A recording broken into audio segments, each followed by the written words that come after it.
லௌதேத்தூர் இயேசுஸ் கிறிஸ்துஸ். இயேசு கிறிஸ்துவுக்கு புகழ். தமிழ் கூறும் நல்லுலகில் வாழும் அனைத்து அன்புள்ளங்களுக்கும் வத்திக்கான் வானொலியின் வணக்கம். இறைவன் உங்கள் உள்ளத்தையும் இல்லத்தையும் தன் அன்பாலும் அருளாலும் அமைதியாலும் இன்றும் என்றும் நிரப்புவாராக.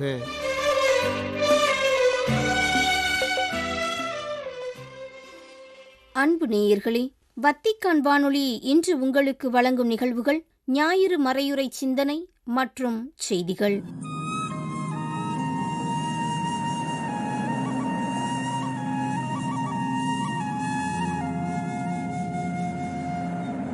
பொதுக்காலம் 28ஆம் ஞாயிறு. யாதும் ஊரே யாவரும் கேளீர்.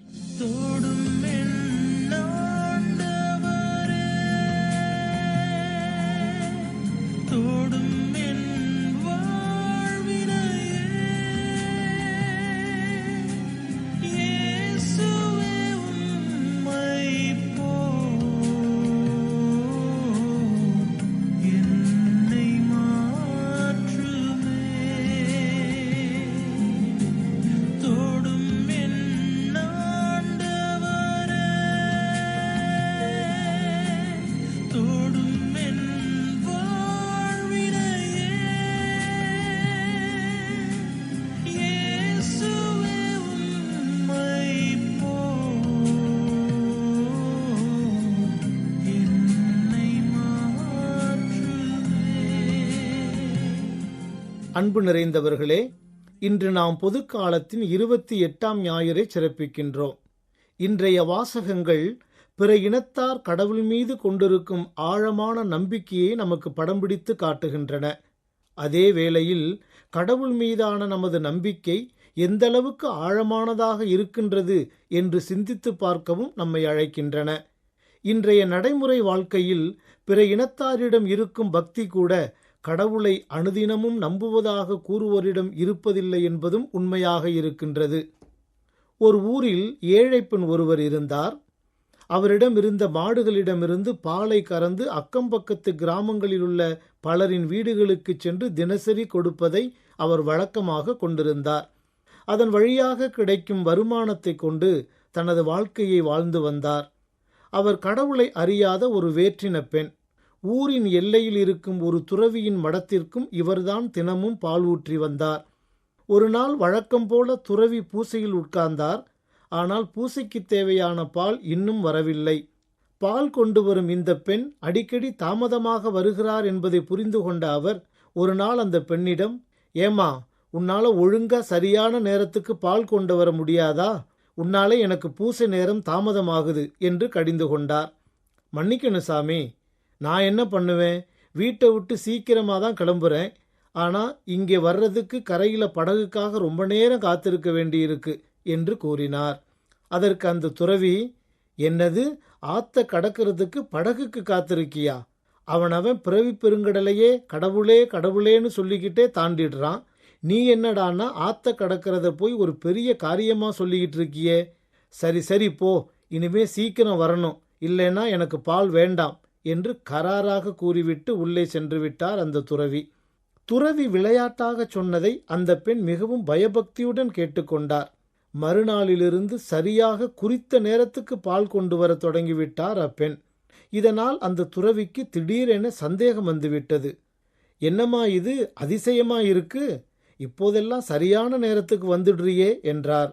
எல்லாம் நீங்க சொல்லி கொடுத்த மந்திரம்தான் சாமி, அதை சொல்லி தான் நான் ஆற்ற சுலபமாக தாண்டிடுறேன். படகுக்காக இப்போதெல்லாம் நான் காத்திருக்கிறதில்ல என்றார் அந்த பெண். என்னது, நான் சொல்லி கொடுத்த மந்திரமா? அதை வச்சு ஆத்தையே தாண்டிடுறியா? நம்ப முடியலையே என்னால என்று கூறிய அந்த துறவி, சரி வா, நீ ஆற்றை தாண்டுவதை நான் நேரில் பார்க்க வேண்டும் என்றார். ஆற்றின் கரைக்கு சென்றவுடன், எங்கே தாண்டு பார்க்கலாம் என்றார் அந்த பெண்ணிடம். உடனே அந்த பால்கார பெண் கை இரண்டையும் கூப்பி கடவுளே கடவுளே என்று கூறியபடியே தண்ணீரில் நடக்கத் தொடங்கினார். இதனை பார்த்த துறவிக்கு ஒரு பக்கம் அதிர்ச்சி, மறுபக்கம் தயக்கம். ஆறு எவ்வளவு ஆழம்னு தெரியலையே, தவிர கால் உள்ளே போயிட்டா என்ன செய்யறது, ஆடை நனைந்து விடுமே என்று பலவாறாக சிந்தித்தார். ஒரு சில வினாடிகள் தயக்கத்துக்கு பிறகு கடவுளே கடவுளே என்று கூறியபடி தண்ணீரில் காலை வைக்க முயற்சித்தார். ஆனால் கால் உள்ளே சென்றதும் திடுக்கிட்டு வெளியே வந்து விட்டார். அப்போது, அம்மா, உன்னால முடியுது, என்னால ஏன் முடியல என்று அந்த பெண்ணை பார்த்து கேட்டார் துறவி. அதற்கு அந்த பெண் பணிவுடன், சாமி, உங்க உதடு கடவுளே கடவுளேன்னு சொன்னாலும் உங்க கை ரெண்டும் உங்க உடை நனையக்கூடாதுன்னு தூக்கி பிடிச்சிருக்கே. தவிர ஆத்தோட ஆழத்தை சோதித்து பார்க்கும் உங்க முயற்சி அந்த கடவுளையே ஆழம் பார்க்கிறது போலல்லவா இருக்கு என்றார். அப்போது அந்த துறவி வெட்கி தலைகுனிந்தார். அன்பர்களே, இன்றைய முதல் வாசகத்தில் நாமான் தொழுநோயிலிருந்து நலம் பெறுகிறார். இப்பொழுதெல்லாம் தொழுநோய்க்கு மருந்து கண்டுபிடிக்கப்பட்டுள்ளது. ஆனால் பழைய ஏற்பாட்டு காலத்தில் இந்த நோய் மிக கொடியதாக கருதப்பட்டது. தொழுநோய் கொண்டவர் அருகில் யாருமே வரமாட்டார்கள். இவர்கள் பெரும்பாலும் ஊருக்கு வெளியே தள்ளப்படுவார்கள். தனது இரத்த சொந்தங்களாலேயே இவர்கள் நிராகரிக்கப்படுவார்கள். இந்நிலையில்தான் சிரியாவைச் சேர்ந்த நாமான் தொழுநோயிலிருந்து நலம் பெறுகிறார்.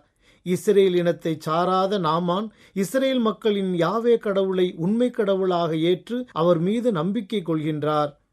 பின்பு அவர் தம் பரிவாரம் அனைத்துடன் கடவுளின் அடியவரிடம் திரும்பி வந்து, இஸ்ரேலை தவிர வேறு எந்த நாட்டிலும் கடவுள் இல்லை என இப்போது உறுதியாக அறிந்து கொண்டேன் என்கிறார். இஸ்ரேல் மக்கள், அதிலும் குறிப்பாக உயர்நிலையில் இருந்தோர் அனைவரும் தாங்கள் மட்டுமே யாவே கடவுளால் தெரிந்து கொள்ளப்பட்டவர்களாக கருதி கொண்டு சமாரியர் போன்ற பிற இன மக்களை வெறுத்தொதுக்கி வந்தனர். சட்டங்களின் பெயரால் சாமானியர்களை புறந்தள்ளி வந்தனர். ஆனால் நம்பிக்கையுடன் தன்னை நாடி வரும் அனைவருக்கும் கடவுள் நலமளிக்க கூடியவர் என்பதை இன்றைய முதல் வாசகமும் 3ஆம் வாசகமும் நமக்கு எடுத்துரைக்கின்றன.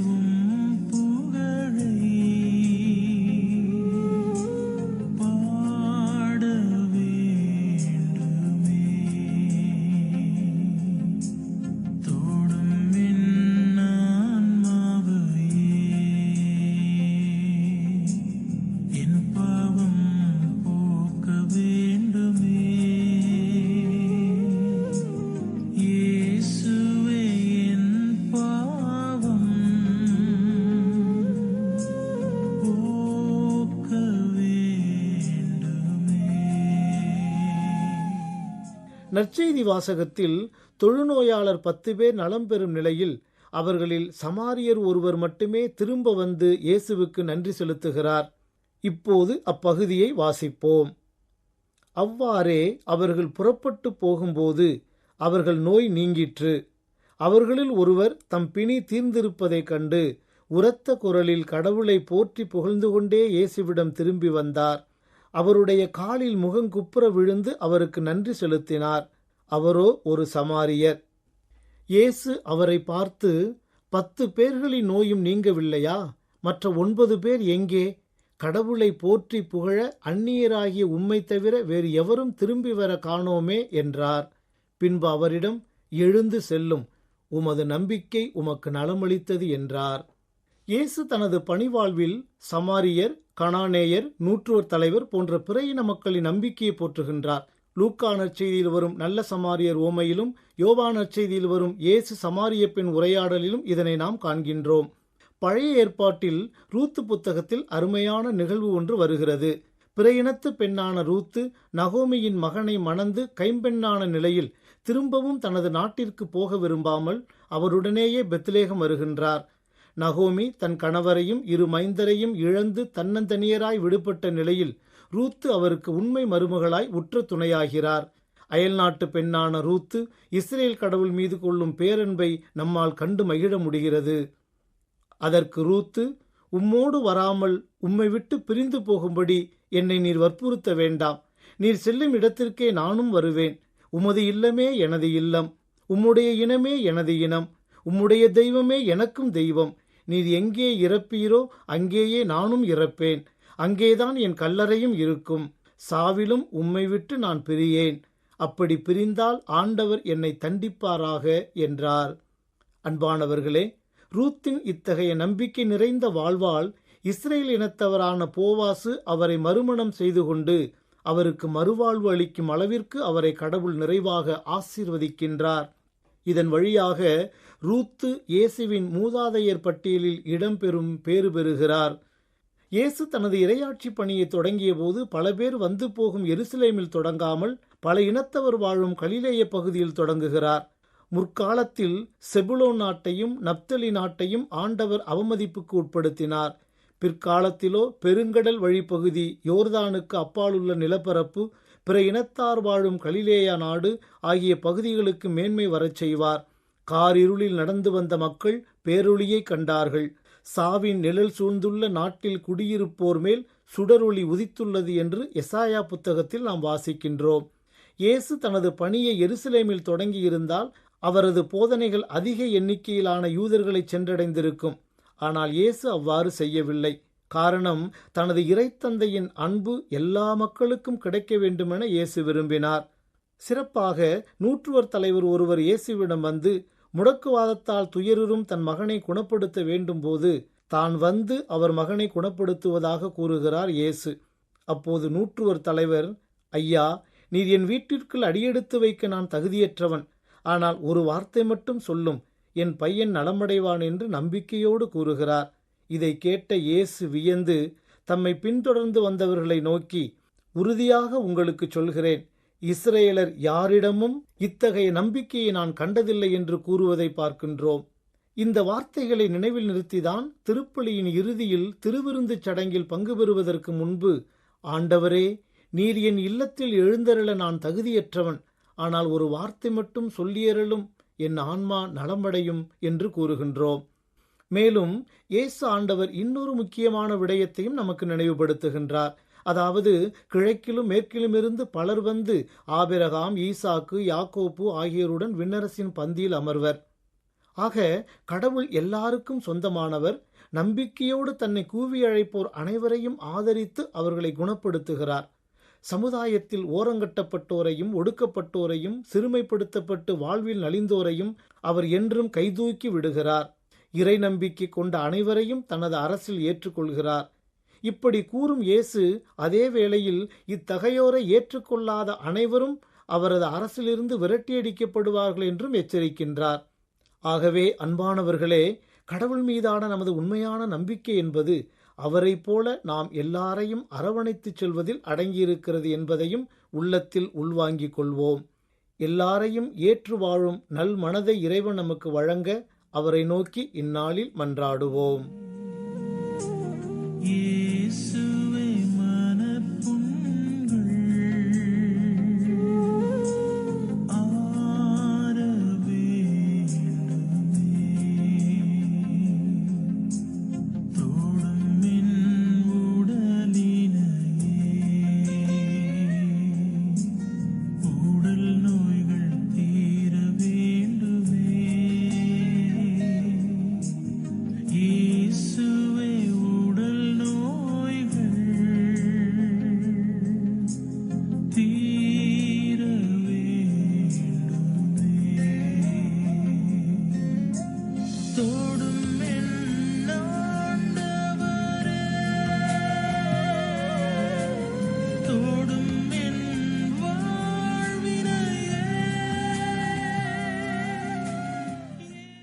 யாதும் ஊரே யாவரும் கேளீர் என்ற தலைப்பில் இன்றைய ஞாயிறு மறைவுரை சிந்தனையை உங்களுக்கு வழங்கியது வத்திக்கான் வானொலி.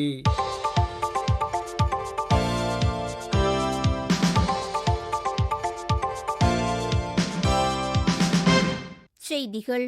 துறவறத்தார் ஒவ்வொருவரும் முன்மாதிரிகையான வழியில் வாழவும் தியான வாழ்க்கையின் அழகிற்கு திரு அவையின் சான்றுகளாக இருக்கவும் அழைக்கப்படுகின்றார்கள் என்றும், உலக வாழ்விலிருந்து தப்பிப்பதற்காக அல்ல, மாறாக இதயத்தின் மறுபிறப்பாகிய இந்த துறவற அழைத்தலுக்கு செவிசாய்க்க அழைக்கப்படுகின்றார்கள் என்றும் கூறினார் திருத்தந்தை 14ஆம் லியோ. அக்டோபர் 11 சனிக்கிழமை வத்திக்கானின் கொன்சிஸ்தரோ அறையில் துறவறத்தாருக்கான யூபிலி கொண்டாட்டத்தில் பங்கேற்ற இத்தாலிய துறவிகள் குழுவினரை சந்தித்த போது இவ்வாறு கூறிய திருத்தந்தை 14ஆம் லியோ அவர்கள், உண்மையாய் வழிபடுவோர் தந்தையை அவரது உண்மை இயல்புக்கேற்ப உள்ளத்தில் வழிபடுவர். தம்மை வழிபடுவோர் இத்தகையோராய் இருக்கவே தந்தை விரும்புகிறார் என்ற யோவான் நற்செய்தியின் இறை வார்த்தைகளை குறித்தும் எடுத்துரைத்தார். இறை தந்தை ஒவ்வொரு யுகத்திலும் ஆண்களையும் பெண்களையும் தம்முடைய தூய ஆவியின் வெளிச்சத்திலும் தம்முடைய ஒரே பேரான மகனால் வெளிப்படுத்தப்பட்ட உண்மையிலும் வணங்கும்படி அழைக்கின்றார் என்றும், பெண்களையும் ஆண்களையும் தம்மிடம் முழுமையாக அர்ப்பணிக்கவும், ஆண்டவரை தேடவும், அவருக்கு செவிசாய்க்கவும், புகழ்ந்து பாடவும், இதயத்தின் மறைவில் அவரை அழைக்கவும் வலியுறுத்துகின்றார் என்றும் கூறினார் திருத்தந்தை. ஒரு துறவி என்பவர் அனைத்திடமிருந்தும் பிரிக்கப்பட்டு அனைவருடனும் ஒன்றிணைந்தவர் என்ற எவாக்ரியஸ் போந்திகஸ் அவர்களின் வரிகளை மேற்கோள் காட்டிய திருத்தந்தை அவர்கள், ஜெபம் நிறைந்த தனிமை அனைத்து மனித குலத்திற்கும் ஒவ்வொரு உயிரினத்திற்கும் ஒற்றுமையையும் இரக்கத்தையும் உருவாக்குகிறது என்றும், ஜெபத்தால் திரு அவை மற்றும் சமூக சூழலில் தெய்வீக வாழ்வின் புலிக்காரமாக நாம் மாற்றப்படுகின்றோம் என்றும் கூறினார். யூபிலி திருப்பயணம் என்பது நமது நம்பிக்கை அறிக்கையை ஒன்றாக இணைந்து புதுப்பிப்பதற்கும், கிறிஸ்தவ சீடத்துவத்தின் கூட்டு மற்றும் திரு அவையின் பரிமாணத்தை வெளிப்படுத்துவதற்குமான ஓர் அற்புதமான வாய்ப்பு என்றும் கூறினார் திருத்தந்தை 14ஆம் லியோ.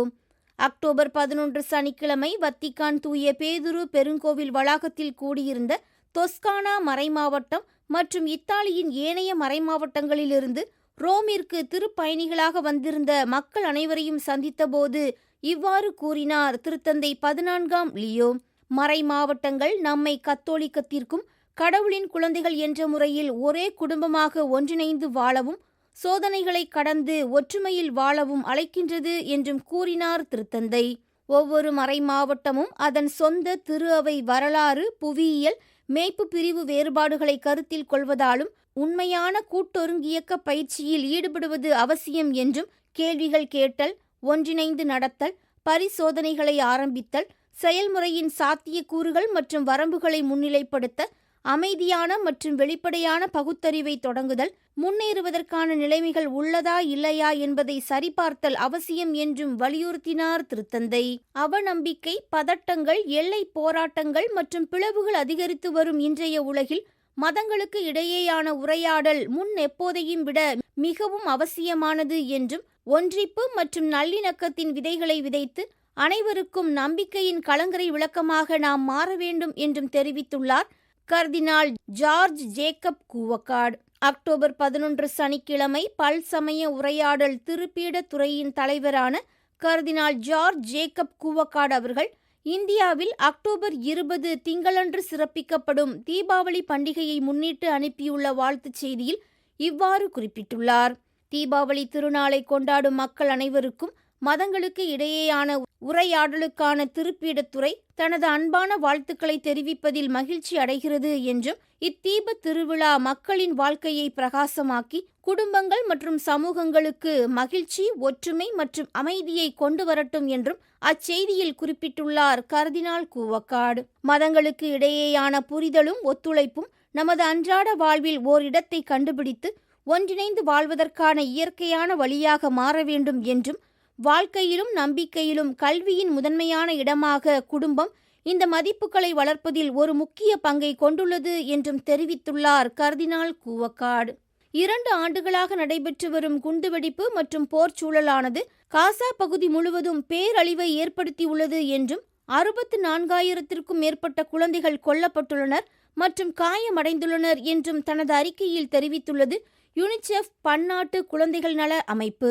வீடுகள், மருத்துவமனைகள் மற்றும் பள்ளிகள் அளிக்கப்பட்டுள்ளன என்றும், அடிப்படை தேவைகள் பாதிக்கப்பட்டுள்ள பகுதிகளில் மனிதாபிமான தேவைகள் மிகப்பெரிய அளவில் உள்ளன என்றும் அவ்வறிக்கை எடுத்துரைத்துள்ளது.